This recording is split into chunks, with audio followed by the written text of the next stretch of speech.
Hello friends, आप देख रहे हैं आपका चैनल शेयर बाज़ार विद आयुष। और दोस्तों, काफ़ी सारे इंपॉर्टेंट जो कंपनीज हैं, जो अपडेट्स निकल कर आए हैं, उन सब के बारे में इस वीडियो में हम बात करने वाले हैं। लेकिन उससे पहले आपको ये बताता हूँ कि दो इंपॉर्टेंट वीडियोस हमने ऑलरेडी अपलोड कर दिए हैं। पहले तो देखिए आज मार्केट्स में क्यों गिरावट देखने को मिली। अगर आपने वो वीडियो नहीं जाकर देखा है तो वो जाकर चेकआउट कर सकते हैं। और उसके पहले भी हमने एक वीडियो डाला था जिस पर हमने बात करी दोस्तों आईपीओ को लेकर, और स्पेसिफिकली एनएसई के आईपीओ को लेकर। तो वो दोनों वीडियोस आप जाकर चेकआउट कर सकते हैं। काफ़ी इंपॉर्टेंट वीडियोज़ हैं, लिंक मैंने डिस्क्रिप्शन में दे रखी है, तो वहाँ पर भी आपको मिल जाएगा। तो चलिए अब दोस्तों पहली खबर से शुरू करते हैं। और पहली खबर क्या है? पहली खबर दोस्तों ये है जिसमें जापान ने चाइनीज़ ग्रेफाइट इलेक्ट्रोड्स पे एंटी डंपिंग ड्यूटी का अनाउंसमेंट कर दिया है। अब आप सोचेंगे जापान ने चाइना पे अनाउंसमेंट किया, इससे हमारे को क्या? देखिए, हमारे को ये है कि जो कंपनी इस पे अनाउंसमेंट किया है इसका कोई तो बेनिफिशियरी रहेगा। तो यहाँ पर इंडियन कंपनीज दोस्तों इस एंटी डंपिंग ड्यूटी का फ़ायदा उठा सकती है जो चाइना पर लग रहा है। तो देखिए, जापान ने सबसे पहली बात तो क्या कहा है, उन्होंने एक प्रोविजनल एंटी डंपिंग ड्यूटी जो है ग्रेफाइट इलेक्ट्रोड्स पे लगा दी है फ्रॉम चाइना। उन्होंने कहा कि ये बहुत ज़्यादा अनफेयर है और बहुत ही ज़्यादा लो प्राइजेस पर बिकते हैं, जिससे लोकल मैन्युफैक्चरर्स को काफ़ी ज़्यादा दिक्कत का सामना करना पड़ता है। कितना एंटी डंपिंग ड्यूटी लगा है आप देखिए, जो डेटा है और जो यहाँ पर खबर है उसके हिसाब से ऑलमोस्ट 95.2% का एंटी डंपिंग ड्यूटी जो है वो इन प्रोडक्ट्स पे लगा है। और ये बात ध्यान रखिएगा, ये एडिशनल टैरिफ के तौर पर काम करेगा। जो भी ग्रेफाइट इलेक्ट्रोड्स वो इंपोर्ट कर रहे हैं उस पर 95.2% का एडिशनल टैरिफ या फिर एडिशनल एंटी डंपिंग ड्यूटी आप कह सकते हैं लगेगा for a period of 4 month starting Saturday. 4 महीने तक के लिए लगता हुआ नजर आएगा। और वो शुरुआत कब से होगी? सैटरडे से शुरुआत होगी। तो दोस्तों, जैसे ही खबर निकल कर आई, हमारे भारत की दो कंपनीज को इसका सीधा फ़ायदा होता हुआ दिखा। और ये पहली कंपनी है दोस्तों एचईजी लिमिटेड, जिसमें आप देख सकते हैं एक बहुत शानदार तेज़ी है। अब ये बात ध्यान रखिएगा, हम प्राइजेस को क्यों क्यों दिखा रहे हैं, उसके पीछे का रीज़न है उसका इम्पैक्ट। कोई भी प्राइस को दिखाने का मतलब ये नहीं है कि दोस्तों हम आपको बाय या सेल का रिकमेंड कर रहे हैं। ये एक बात आप ध्यान रखिएगा, कोई भी बाय सेल रिकमेंडेशन नहीं है, ठीक है। तो एचईजी को इसका फ़ायदा होता हुआ देखने को मिला। और दूसरी कंपनी जिसको फ़ायदा हुआ वो था दोस्तों ग्राफाइट इंडिया। ये दोनों कंपनीज़ के अंदर इसके कारण इस खबर के कारण कह सकते हैं काफ़ी अच्छी तेज़ी देखने को मिल गई। और एचईजी तो आप समझ सकते हैं 11.56% ऊपर हुआ, बल्कि आज का जो दिन का हाई है वो 510 रुपये का है। तो आप समझ सकते हैं किस तरीके का दमदार यहाँ पर अपमूव देखने को मिला। बिकॉज जब एंटी डंपिंग ड्यूटी का दोस्तों सबसे पहले बात तो वैल्यू इतना बड़ा है 95.2%, तो आप समझ सकते हैं कि इससे जो बाकी की कंपनीज़ है उनको फ़ायदा होता हुआ नजर आएगा। और भारत के अंदर ये दो कंपनीज़ है जिसको इससे अच्छा फ़ायदा मिल सकता है। अगली खबर दोस्तों Indian renewable energy development agency से रिलेटेड है। वैसे तो दोस्तों आज के दिन गिरावट देखने को मिली, लेकिन हाँ खबर निकल कर आई है और कंपनी ने अपना FY26 का बोरोइंग प्लान यहाँ पर अनाउंस कर दिया। और जो बोरोइंग प्लान है वो कुछ इस तरीके से कि कंपनी ने बता दिया कि करीबन 30,800 करोड़ रुपए, जी हाँ 30,800 करोड़ रुपए कंपनी FY26 के लिए जो बोरोइंग प्लान है वो बोर्ड ने अप्रूव कर दिया है। अब इसका मतलब क्या है? देखिए, इसका मतलब ये है कि जो कंपनी का बोरोइंग है फॉर द ईयर FY26 वो करीबन 30,800 करोड़ रहने वाला है। जो बोरोइंग है इसमें दोस्तों कंपनी फंड रेज कर सकती है through taxable bonds, green taxable bonds, subordinated tier second bonds, perpetual debt instruments, public and private placement of tax free bonds, capital gain tax bonds, term loan from banks and FIs, green masala bonds, green foreign currency bonds. इसमें देखिए USD, EUR, JPY सब आ गए, नहीं Japan, Europe और US dollar आ गए। तो ये सब जगह से कंपनी चाहे तो देखिए बोरो कर सकती है। और कंपनी कितना करेगी बोरो? ऑलमोस्ट दोस्तों बताया गया है 30,800 करोड़ रुपए, ये कंपनी ने साफ साफ कह दिया है। देखिए, इससे पहले भी IREDA ने मेंशन किया था कि जो बोरिंग लिमिट है उसको बढ़ाया गया है to almost 5,000 crore to ₹29,200 crore for FY25। तो आप समझ सकते हैं कितना बड़ा इंक्रीज कंपनी ने किया था। और अब कंपनी ने FY26 का जो प्लान है वो भी हमारे सामने कह सकते हैं जाहिर कर दिया। अब लगातार आप समझ सकते हैं दोस्तों कंपनी जिस तरीके से बिजनेस हो रहा है उस हिसाब से अपना बोरिंग प्लान जाहिर करती है।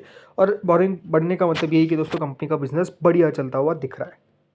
अगली दोस्तों खबर पे आते हैं। अगली खबर है JP एसोसिएट्स लिमिटेड, JAL का मतलब JP एसोसिएट लिमिटेड है। तो दोस्तों, कौन JP एसोसिएट लिमिटेड को बेसिकली ले पाएगा, उसकी रेस जो चालू है। और इसमें Adani group, GMR, Vedanta among bidders है, जिसने करीबन 17,300 करोड़ रुपए डाले हैं फॉर द इंसॉल्वेंसी केस। मतलब यहाँ पर कंपनीज है जो दोस्तों अपना एक्सप्रेशन ऑफ इंटरेस्ट सामने रख रही है फॉर JP एसोसिएट लिमिटेड, जो यहाँ पर कह सकते हैं अंडर द हैमर जाएगा in court monitored insolvency proceeding according to people aware of the matter, सब बताया गया। अब इसके अंदर आप देखेंगे काफ़ी सारी कंपनीज है, JSW, Dalmia Bharat, Jindal power, Vedanta, GMR, Wilson, Torrent, ये कुछ ग्रुप है जिसने अपना दोस्तों यहाँ पर कह सकते हैं एक्सप्रेशन ऑफ इंटरेस्ट जाहिर करा है। अडानी ग्रुप ने भी इसको लेकर एक EOI डाला है बिफोर द फाइनल डेडलाइन, जो 25 मार्च यानी आज के दिन तक थी। अब ये देखना होगा कि दोस्तों कौन सी जो कंपनी है उसके पास ये जाता है। ये बात ध्यान रखिएगा, इनके जो एसेट्स है वो करीबन $2 बिलियन या फिर 17,300 करोड़ के आसपास के आपको देखने को मिल जाते हैं। तो जो डिस्कशंस है ऑन वैल्यूएशंस कुछ इस तरीके से निकाली गई है। अब जो एक्सप्रेशन ऑफ इंटरेस्ट है वो पहली स्टेज में है। बिडिंग प्रोसेस के थ्रू देखिए जो लेंडर्स यहाँ पर फाइंड करेंगे नया owner for JP associate limited, और पार्टिसिपेंट्स ये जो इनिशियल जो फर्स्ट स्टेज है right, expression of interest stage, इसमें हो सकता है कि नेसेसरली बिड सबमिट भी ना करे, ये भी दोस्तों होता है। तो अब देखना यही होगा कि कौन सा दोस्तों यहाँ पर कंपनी के पास जाता है। बट इंटरेस्टिंग होने वाला है कि कौन दोस्तों JP एसोसिएट का नया मालिक रहता हुआ नजर आएगा।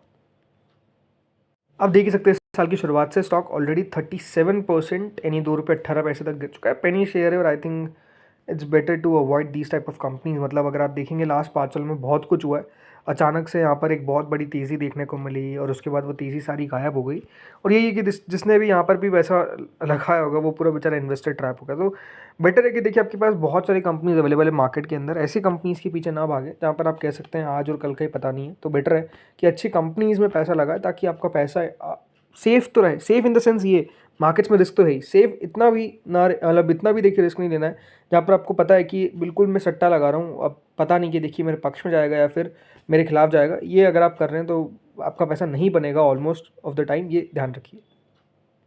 अगली खबर पे दोस्तों बात करने से पहले अगर आपने यहाँ तक वीडियो देख लिया तो प्लीज़ वीडियो को कर दीजिए लाइक, और चैनल पे अगर आप पहली बार जुड़े तो चैनल को ज़रूर आप लोग कर दीजिए सब्सक्राइब। ये छोटा सा आपका समय लूँगा। अब बात करते हैं दोस्तों जोमेटो, स्विगी, इन दोनों पे, क्योंकि आज अगर आप देखेंगे दोनों स्टॉक्स में काफ़ी गिरावट देखने को मिली। जोमेटो 5% तक करेक्ट हो गया, ऑलमोस्ट 6% देखा जाए। स्विगी भी अगर आप देखेंगे तो बिल्कुल दिन के निचले स्तर पर जाकर बंद हुआ। तो दोनों स्टॉक्स में गिरावट क्यों देखने को मिली, इसके पीछे का कारण क्या है? तो जो कारण है दोस्तों वो है जेप्टो। जी हाँ, अब अगर आप देखेंगे कंपटीशन और बढ़ता हुआ देखने को मिल रहा है और दोनों कंपनीज ने मिलाकर आज 16,000 करोड़ दोस्तों अपने मार्केट कैप में खो दिए। उसके पीछे का रीज़न है क्योंकि दोस्तों खबर ये आ रही है कि जेप्टो जो है वो डेफिनेटली आपको एंट्री तो लेता हुआ नज़र आएगा मार्केट्स के अंदर, बल्कि अपना IPO बहुत जल्द लेकर आ सकता है। यहाँ पर कंपनी की बातचीत चालू है कि किस तरीके से $250 मिलियन का सेकेंडरी शेयर सेल कर सके इनके IPO से पहले। दोस्तों जेप्टो चाहती है कि किस तरीके से इनका जो इंडियन एक्सपोजर है उस वो बढ़ता हुआ नजर आया IPO से पहले, वो बेटर रहेगा कंपनी के लिए। और इसीलिए अगर आप देखेंगे तो दोनों कंपनीज में आज गिरावट देखने को मिल गई, बिकॉज अगर आप लगातार देखेंगे कंपटीशन तो बढ़ता हुआ दिख रहा है और एक और प्लेयर दोस्तों लिस्ट होने की तैयारी में है। और बिल्कुल यहाँ पर इसके कारण जोमेटो और स्विगी दोनों प्रेशर में कारोबार करते हुए देखने को मिले हैं, राइट। ब्लूमबर्ग की रिपोर्ट के अगर माने तो दोस्तों मोतीलाल ओसवाल फाइनेंशियल सर्विसेज और एडलवाइस फाइनेंशियल सर्विसेज बातचीत में है for a secondary share sale. और ये क्यों? बिकॉज डोमेस्टिक ओनरशिप, ताकि इंडिया में जो शेयर होल्डर्स है वो बढ़े, ताकि इनका जो IPO है इसको भी एक बूस्ट मिल सके। इसके लिए कंपनी लगातार ये करने की कोशिश कर रही है। तो लेट्स सी आगे होता क्या है। अगली दोस्तों खबर है IRFC से रिलेटेड। अब दोस्तों खबर है IRFC से रिलेटेड। IRFC ने दोस्तों आज एक एग्रीमेंट एंटर किया है किसके साथ? NTPC रिन्यूएबल एनर्जी लिमिटेड के साथ। और इसमें दोस्तों जो एग्रीमेंट है उस साइज ऑफ एग्रीमेंट है करीबन 5,000 करोड़ का। जी हाँ, यहाँ पर दोस्तों न्यू कैपेसिटी एडिशन के लिए कंपनी ने बेसिकली पैसा दिया है। और कितना दिया है? 5,000 करोड़ दिया है दोस्तों। ये लोन का एग्रीमेंट जो आपको देखने को मिल जाएगा। तो अपने आप में आप समझ सकते हैं इस तरीके से दोस्तों जो बोरिंग कंपनीज है वो पैसा देती है, और IRFC ने 5,000 करोड़ का बेसिकली जो लोन है वो दिया है टू NTPC रिन्यूएबल। आखिरी दोस्तों खबर है JSW स्टील से रिलेटेड।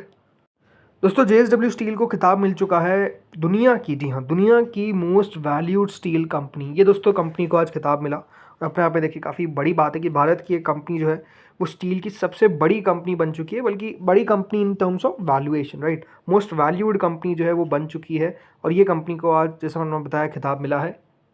सो फ्रेंड्स, इस वीडियो में इतना ही था। होपफुली वीडियो बढ़िया लगा होगा। अगर आपको अच्छा लगा तो प्लीज़ लाइक करिएगा, चैनल से पहली बार जुड़े सब्सक्राइब करिएगा। Thank you friends for watching this video.